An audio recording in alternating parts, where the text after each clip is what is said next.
Thank you.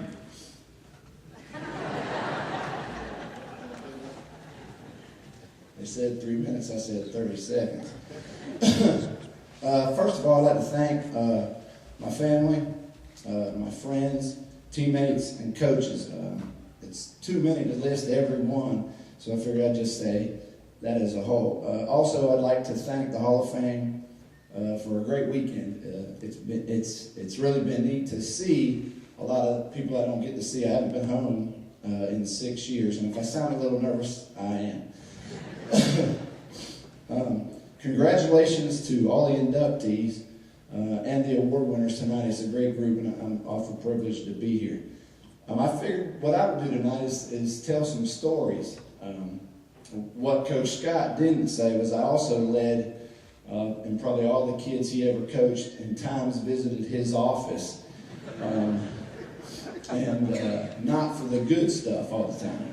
And I think that's why they put me last tonight.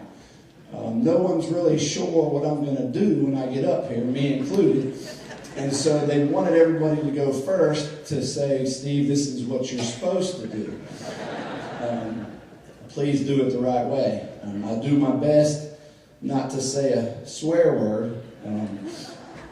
I spoke at Clemson at a coaching convention a few weeks ago, and before I sat down, I was at South Carolina, and before I sat down, Coach Spurrier comes up and said, Coach, the FCA guys are here, so please be careful.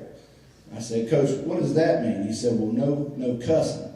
I said, well, Coach, that's going to be tough. I'm a football coach. It's one of the things we do. So I did my 30-minute speech, and I didn't say one. And the FCA guys come up to me and they asked me to come speak. Now, that's not true. I made that. Growing up here in Altoona, I'm going to tell you two stories, and both stories involve guys that are in the Hall of Fame, probably more than one. We lived up on the hill there past Keith Athletic Field, and I was up there. I think I was in the 5th grade. And I'm up there shooting at the little basket before my dad, try to assert his big-time self and build us a full court. At first, we had a little court. And I was shooting around one day, and here comes a car up the hill. And it looked like an unmarked police car. And even though I was only in 5th grade, I knew how to look for the cops, I promise you. And as soon as it's coming, I'm thinking to myself, what have I done here lately? And I'm running it through my head, and my mom wasn't there, but my dad was there, and I'm thinking, this cop's going to get out. My dad's going to see this. I'm in deep trouble. Well, here comes the car, and out jumps Dougie West. And at that point, that was when Altoona basketball and Doug West and Izzy and those guys had those great teams, and I considered Dougie a friend, but he always called me Little Art. Hey, Little Art. So here he comes over there, and he says, hey, Little Art, how you doing? And I'm like, hey, Dougie. He said, what are you doing? And right behind him, this little short round guy gets out the car. And I'm like, well, that's Raleigh Massimino. And so Dougie goes on into the house, and I'm still unsure what's going on. I have no idea. I thought it was a cop. I'm scared. And find out it's Doug West, who I looked up to in Raleigh Massimino. And he comes over there to me, and he says, you must be Steve. And I said, yes. And he said, I heard you're pretty good at basketball. And me being the humble person that I am, I said, well, of course I'm good. He said, well, I've heard that. And he said, how would you like to come to play for Villanova? And I said, well, I'm only in 5th grade. And he said, well, I'm going to come back in 7 years, and you're going to come play at Villanova. Will you do that? And I said, yeah, y'all just won a national championship. So I blame Raleigh Massimino for anything said about me as having the big head and being cocky, because any 5th grader in the world that knows he has a full scholarship to Villanova, you're going to get a big head. But that was a neat story, and I thought that'd be funny. Just that's a little bit about Altoona and how I grew up with sports, and that's all I really did. When I spoke at the South Carolina Hall of Fame in 2007, I got inducted to that, and the athletic director sitting right here, I said to the crowd that night, I said, I didn't come to South Carolina to go to school. I came to South Carolina to play football. Every school you can get a degree from. I came here to play football. He tugged on my leg on the spot. And then I said, I can tell a lot of stories. And I didn't get stories out of my mouth. He tugged me again because he was worried I was going to tell him that after I left college, I took a pay cut to do everything else in life. And he didn't want to hear that either. Now that is kind of true. My second story is about another guy. And my dad wakes me up. I'm in the 7th grade. Well, by now, my head from the 5th to the 7th. And I was a pretty good basketball player, and I know I'm going in for football, but I really started as a basketball player. My dad says, get up, we're going to go down here to the court and play basketball. They're playing pickup games. He said, Johnny Moore's going to be there. And my dad and Johnny Moore were good friends. And I said, oh, yeah, let's go, you know.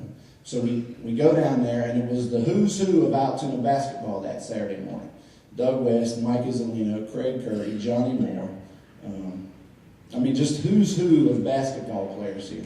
And probably some of my friends that are here tonight were down there playing, and they thought they were good. But these guys down there were good that day. And I'm playing defense, and I really never played defense in high school, but this was 7th grade. I'm playing defense at the pickup game, and I go through the lane following my man, and Mike Izzolino set a pick on me so hard. I fell down. He about knocked me through the fence, and I just sat there for a second like, I'm going to fight. You know, Mike, you're supposed to be my friend. My grandparents' house was right by Izzy's house, and I used to go down there and shoot with them. And, Mike Izzolino was a hard worker. I've seen him do a lot of things and look out there and say, well, I don't think I ever want to work that hard for anything. I mean, he did some stuff. Now, he worked on his game. There's a reason that Mike Izzolino's in this. But we get in the car, and I told my dad, I said, Dad, I'm going to fight Izzy. Son, you're in the 7th grade. I said, I don't care. I mean, Doug West was there that day, and he was at Nova, and Izzy was at Penn State, and Johnny Moore was still with the Spurs. And my dad said, why? And I said, he knocked me out. He about knocked me out. I'm in the 7th grade. And my dad said, well, you think you can play? And I said, well, I'm good. You know, back to Raleigh, you know, still getting good. And my dad said, well, Mike Izzolino plays the game of basketball, whether it's at the field house or at BG or at Penn State or on a pickup game on Saturday morning to win. And I said, to win, huh? And he said, that's what you got to learn. You know, everything is about winning. And that taught me a lesson, but it's from Altoona that you learn all these lessons to make you better. It has me, and I've heard these other people say the same thing, to make you better in life. And now I am a coach. I never really thought I'd be a coach. It wasn't one thing I set out to do, but, you know, I'm a pretty good coach. My teams have won a few state championships, and, you know, the 84 team is here tonight, and I was 11 when they were playing, but I remember the 84 VG team. They were good, and I think it was Lisa Leitner's headband. I remember that, at least I was only 11, but I still remember that headband. And those are my two stories, and I don't have much more. They kind of tease you in the back. You get here early and they feed you a couple alcoholic drinks. So if the kids are here, just close your ears. And then you get 2 or 3 back there and they bring you out here and all of a sudden they just hand you water. Well, in South Carolina, we had mini bottles. If I would have known this was the process, I thought it was good. They're going to calm our nerves back there with a few drinks, and then they bring out here and all you got is water. We're going to have to talk about that, Dave. I helped you out. And I went over this last thing, and I'm probably over to 5 minutes, and I'm sorry. And Chris, I remember Chris Fowler. It was about 25 years ago. He was here with Scholastic Sports America, filming our Rotary tournament. You remember how big the girls' tournament here was? And I told Chris earlier, I said, that sign that said ESPN, he said, everywhere we went back those days, we've always lost those signs. I said, well, I know where one was. And Jeff Lane, who I know Jeff's here, Jeff played at my house in our garage. We had it sunk with that ESPN sign on the wall. I don't know what my parents have done with it since they moved, but Chris, I will get to you in a second. I got one more thing. I talked this over with our coach today, and that would be my mother. I said, tell me if you think I should say this. I don't want to sound out of line here, and I'm going to give you 5 minutes. But I've been a head coach 10 years, and my teams have won 5 state championships. And I was asking, I think it was Joe Irwin last night, I said, well, and this is what I want to ask, and committee, I know you're here, and if you're listening, this isn't big-headed. I just need to know if it's going to happen. My dad is in, and he only won 4 state championships, and he coached about 30 years. I've coached 10 and won 5. So when I retire, do I come in again as a coach? Somebody let me know.